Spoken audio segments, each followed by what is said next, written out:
Zee Marathi, चर्चाही होणारच.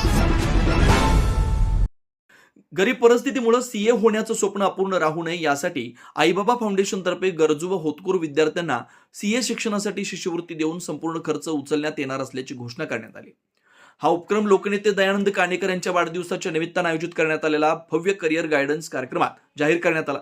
या कार्यक्रमात एलाइट प्रोफेशनल अकॅडमीचं स्वरूप अमल झरे यांनी सीए, सीएस आणि सीएमई या व्यावसायिक अभ्यासक्रमांबाबत सविस्तर माहिती देत योग्य नियोजन व संधी यांचं महत्त्व अधोरेखित केलं.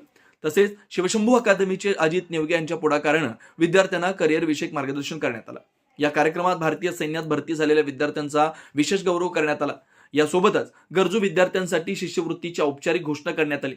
शिक्षण, शिस्त आणि राष्ट्रसेवेचा संदेश देणारा हा उपक्रम विद्यार्थ्यांसाठी प्रेरणादायी ठरला. तसेच काणेकर यांच्या कार्यकर्त्यांकडून गरजूंना व ग्रामीण रुग्णालयातील रुग्णांना फळवाटप करण्यात आलं. यावेळी आर.पी. पाटील, पांडुरंग काणेकर, नगरसेवक सिकंदर नाईक, संजय चंदगडकर, प्रथमेश काणेकर, आदित्य काणेकर, श्री गुरबे, श्री सिंगाडेसह आदी मान्यवर उपस्थित होते. उपस्थित मान्यवरांनी विद्यार्थ्यांना मार्गदर्शन करत उज्ज्वल भविष्यासाठी शुभेच्छा दिल्या. हा उपक्रम ग्रामीण व आर्थिकदृष्ट्या दुर्बल विद्यार्थ्यांना योग्य दिशा देणारा ठरला. समाजातील शिक्षणविषयक जबाबदारीची जाणीव अधोरेखित करणाऱ्या या कार्यक्रमाचं कौतुक होतंय. सी मराठीहून ज्ञानेश्वर पाटील, चंदगड.